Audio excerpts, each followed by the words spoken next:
Good morning. How's everyone? Rachel, how are you doing? Okay.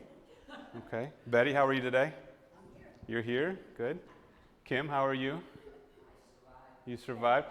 Kim, just want to send a word of gratitude for your services on Christmas Eve.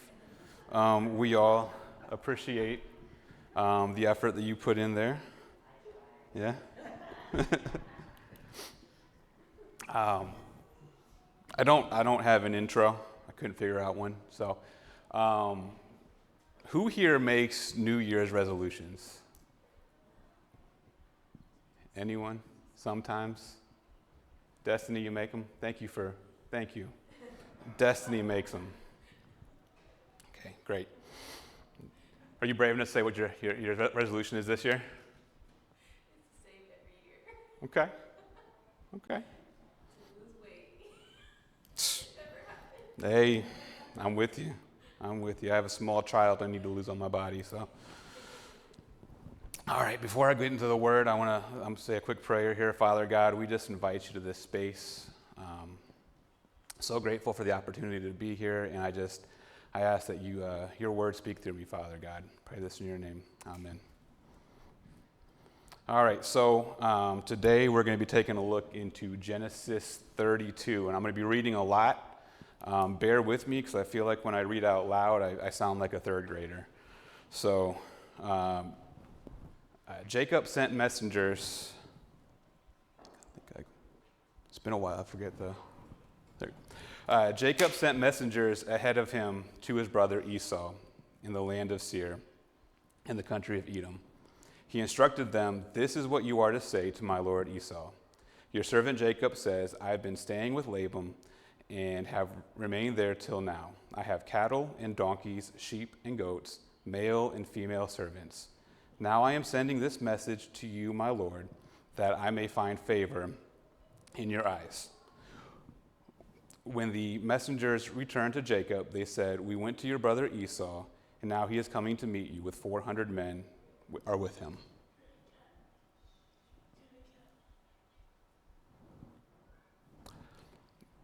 In great fear and distress, Jacob divided the people who were with him into two groups, and the flocks and herds and camels as well. He thought, if Esau comes and attacks one group, that group that is left may escape. Then Jacob prayed, "O God, Father of my father Abraham, God of my father Isaac, Lord, you who said to me, 'Go back to your country and your relatives, and I will make you prosper.' I am unworthy of the kindness and faithfulness that you have shown your servant. I had only my staff when I crossed the Jordan, but now I have become two camps. Save me, I pray, from the hand of my brother Esau, for I am afraid that he will come and attack me and also the mothers with their children. But you have said, I will surely make you prosper and will make your descendants like the sand in the sea, which cannot be counted." He spent the night there, and from what he had with him, he selected gifts for his brother Esau, 200 female goats and 20 male goats, 200 ewes and 20 rams, 30 female camels with their young, 40 cows, 10 bulls, and 20 female donkeys, 10 male donkeys, and he put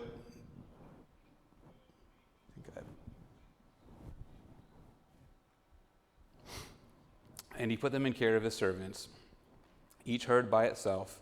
And he said to his servants, "Go ahead of me and keep some space between the herds." He instructed the one in the lead, "When my brother Esau meets you and asks, 'Who do you belong to, and where are you going, and who owns all these animals in front of you?' you are to say, 'They belong to your servant Jacob. They are a gift sent to you, my lord Esau, and he is coming behind us.'" He also instructed the second and the third and all the others who followed the herds, "You are to say the same thing to Esau when you meet him, and be sure to say, 'Your servant Jacob is coming behind us.' For he thought, 'I will pacify him with these gifts that I am sending on ahead. Later, when I see him, perhaps he will receive me.' So Jacob's gifts went on ahead of him, but he himself spent the night at the camp. That night, Jacob got up and took his 2 wives, his 2 female servants, his 11 sons across the ford of the Jabbok. After he sent them across the stream, he sent over all his possessions, so Jacob was left alone.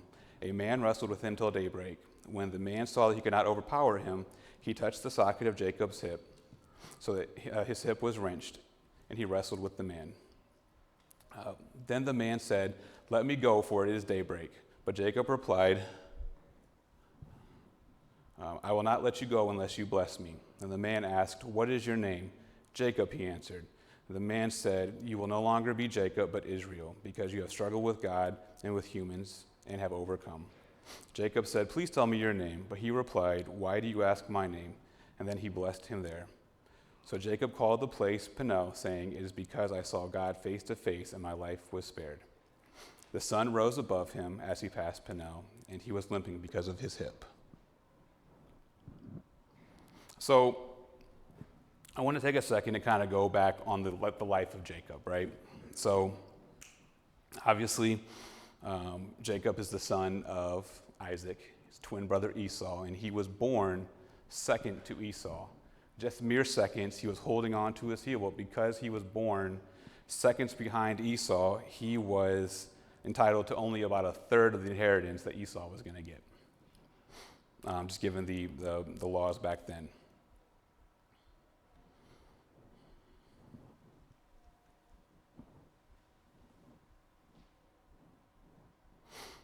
Sorry, I got lost there.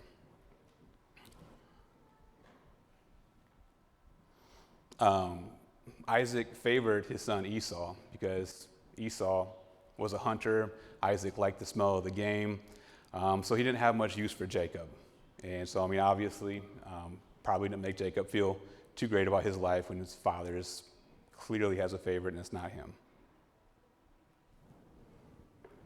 So Jacob took advantage of Esau's weakness, waited till Esau was hungry, and sold some stew for Jacob's inheritance, his birthright. He then tricked his aging and blind father to steal the blessing. Side note about that. When I was studying, it was just, again, it's a one-off thing, but in Genesis 26, it says that when Esau was 40 years old,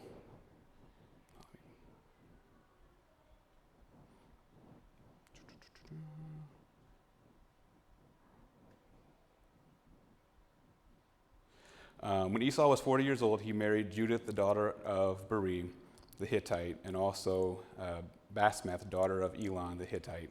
And they were a source of great grief to Isaac and Rebekah. And I like to think that maybe Rebekah helped Jacob not because she was a favorite, but because Rebekah didn't like her daughter-in-laws and was like, "There's zero chance that we are going to go through that line of those women." But Rebekah, did favor Jacob, so that's probably more what it was. But so Jacob goes to his uncle Laban's and he falls in love with Rachel. He worked 7 years for the right to marry Rachel. Gets tricked by Laban and had to marry Leah. Had to work 7 more years for the right to marry Rachel. After his time of working was up, he started to start growing his own flocks,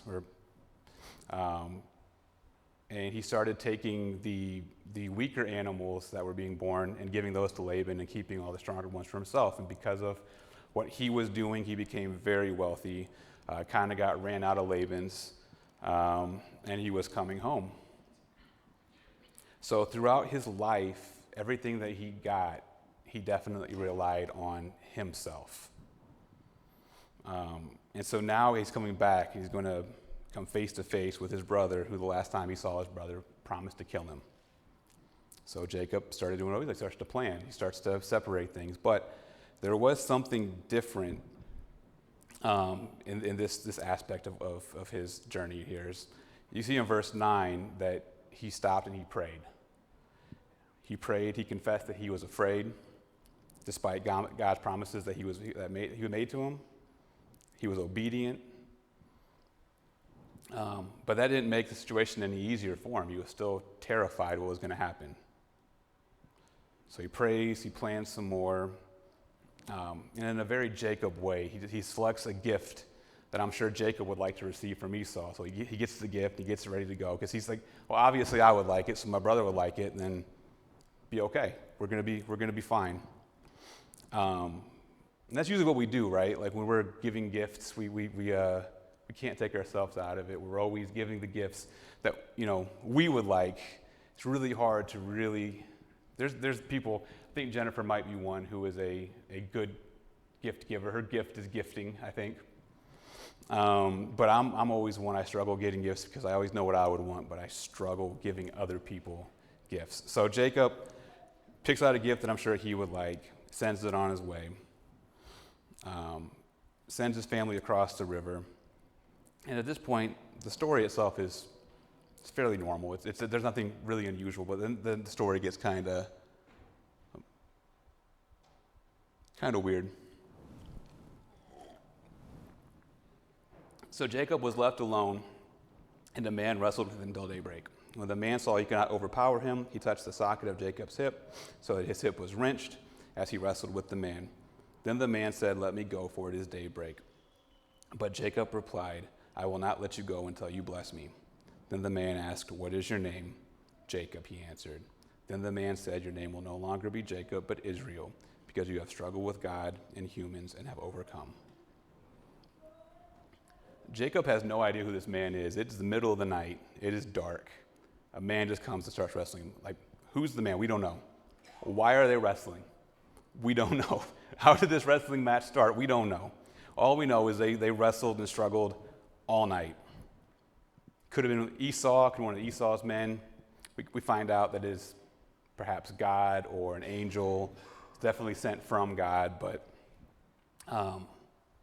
as they struggled, Jacob, being stubborn Jacob, 90-year-old stubborn Jacob, is not letting go of this man. And when the man's finally like, "Let me go, I have to, it's daybreak, I have to go," Jacob asked for a blessing.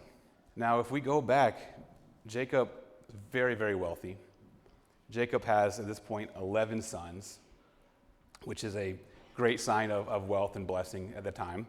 He has a smoking hot wife. He has Leah. He's a blessed man. His actual problem is not with blessings, it's with his brother. But he's like, I need a little bit more blessing. I mean, I think that if you can't relate to it, I think we're lying to ourselves because we're very blessed, but we always want just a little bit more. But he doesn't let go, and so he finally lets the man go, and then he gets blessed. So Jacob had to,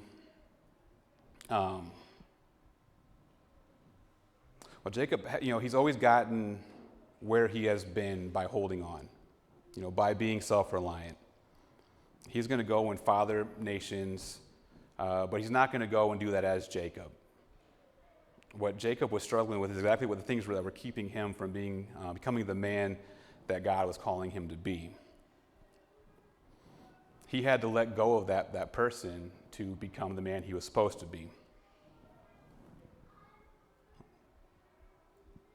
So, again, he held on to Esau's heel, held on to Isaac's blessing, held on to the thought of marrying Rachel. He was always relying on himself. But he had to give that up. And so the question today is, what are you holding on to? What are you holding on to that's keeping you from getting closer to God? Because I have the mic, I'll start. I struggle with anger. And I think some people might find that a little bit weird because I'm usually a pretty even-tempered person, but what typically happens is I think I just bottle that up. And it typically just, the fuse gets lit, and I lose my temper on the people who are closest to me, my wife, my kids. A few months ago at game night, I snapped on my wife in front of everybody that was there. Not happy, a little ashamed by that. And I've apologized to her privately, and even that took me weeks to apologize. And I think it just comes from being ashamed and not being ready to admit that I was wrong. But I wanted to take the opportunity right now to just apologize to everybody here who was there as well, and to apologize to her. She's in there, so I don't think she can hear me, but I'm apologizing to her corporately here that I'm sorry that, I should not speak to her that way. I hold on to resentment. Fatherhood has not looked like what I thought it was going to look like. My journey into parenthood, it's the hardest thing I've ever been through in my life. And I mourn the life that I had painted out for Preston. I hold on to anxiety, and if you aren't struggling and wrestling with anxiety all night, I envy you. I struggle with the idea of the future. Are we saving enough for our future? What are my kids going to do? What's Preston going to? Who's going to take care of Preston if we can't take care of Preston? Tamara's health. Are her kidneys going to last? I haven't talked to my dad in 6 months. And I know that we're never going to fix what is broken until I make that first move. And it would take me picking up the phone and I'm holding on to something. I don't have a word for it, but I'm holding on to something and I've not let it go.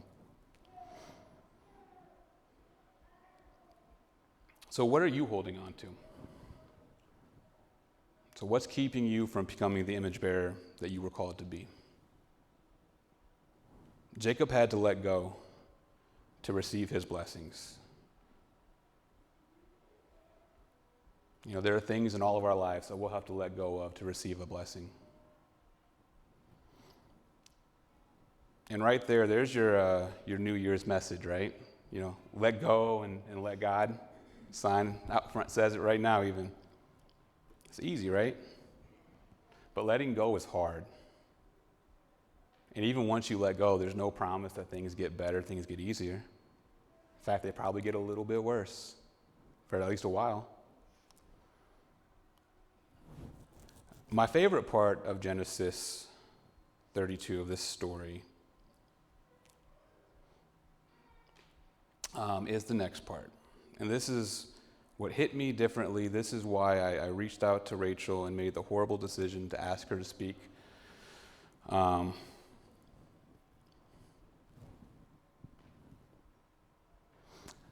The sun rose above him as he passed Peniel. So, sun rose, his name's changed, it's a new day, he's a new man. But he was limping because of his hip. Now, there are only 2 reasons that you limp that I'm aware of. 1, because you think it looks cool. Or 2, that there was a trauma, and that limp is the visible sign of an underlying issue or injury. And it's important to note that limping is not the injury, but it is the symptom of the injury. And we all have limps. We all have traumas in our lives that are affecting who we are. Personally, I've been limping for months. I've been limping in here. My faith has been in a valley. My relationship with God is not where it should be, where I want it to be. But I've been doing everything I can to hide my limp. I'm afraid that if you guys saw my limp, that you might think less of me, or that I'm less than. I struggle opening up myself to other people because I have a fear of being rejected. I hide my limp behind humor and sarcasm. But the limp is there for a reason.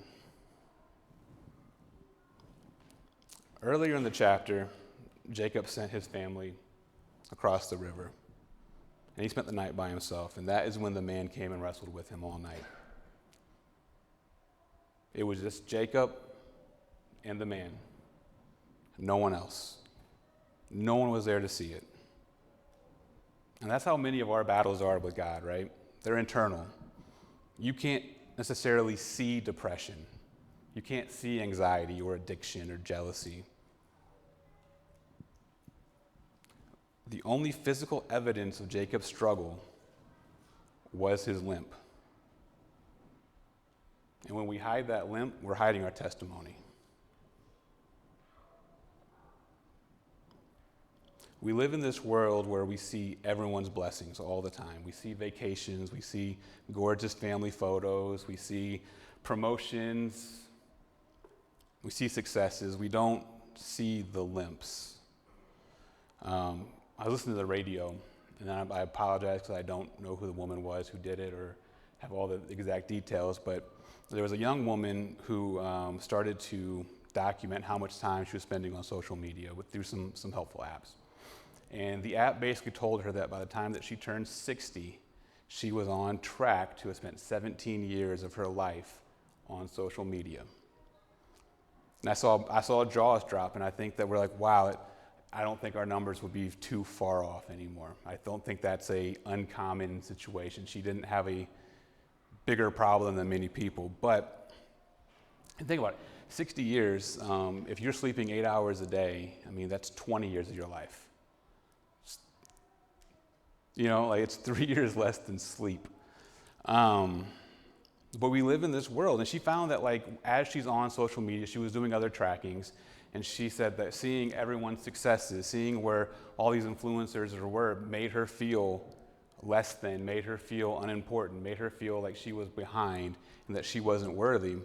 And the minute she got off these things, those feelings started to go away. And we just live in this world that, all we do is we see everyone's good times. We don't see the limps. We're all hiding that we've wrestled all night to beat an addiction. Then the sun rose and you beat it. But no one saw the battle, but you can see the limp. Maybe you were wrestling all night to forgive somebody, and you picked up the phone, you called them to forgive them. But on that phone call, they can't see that you struggled all night, whether or not you should make the call, unless you show them that limp.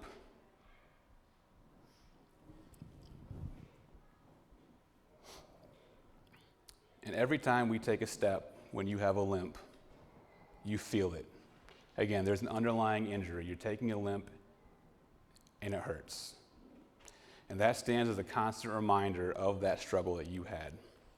That just because you let go, it doesn't mean that you don't want to pick that thing back up. The limp is here to remind you of where you've come from and who you belong to. Another little side note, this isn't really a main point of this message or anything, but sometimes when times are hard, we start to give too much credit to the devil. We'll say the devil is tempting me. Sometimes that's just God training you. And we have to give so much credit to Satan.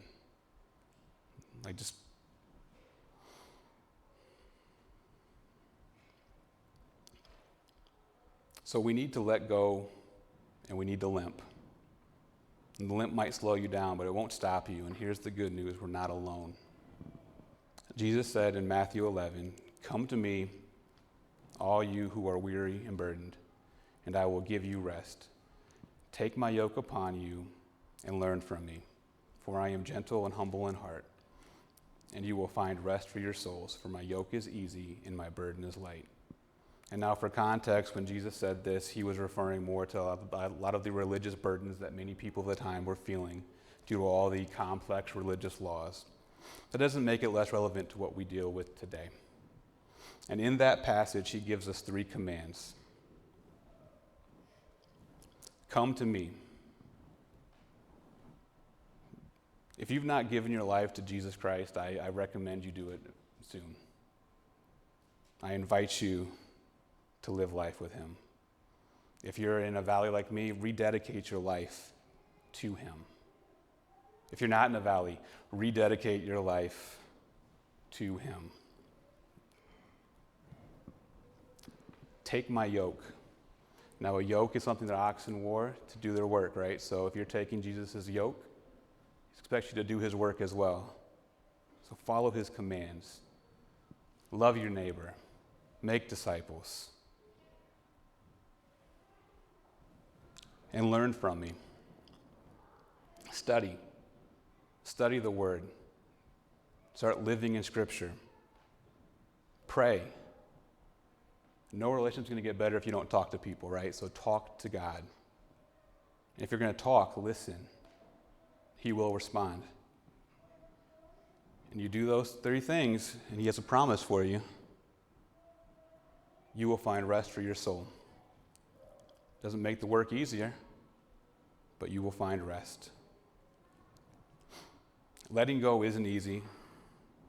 Limping hurts. Being vulnerable is scary. But you don't have to do it alone. Like, we have a good God who will always be there. We have assurances of rest, and we have a community here of people who care for everyone in this room. Don't be afraid that when we ask if you have prayer requests, to ask for prayer. Don't be afraid to say, hey, I was too nervous to say it in front of everybody. Can you pray for me? So it's the start of a new year. And only one person here is making any kind of New Year's resolutions. But I challenge us all to make a resolution.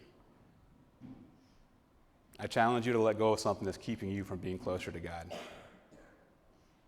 I challenge you to share that struggle with someone other than your spouse. And I challenge you to share your limp. We are going to go ahead and take communion a week early.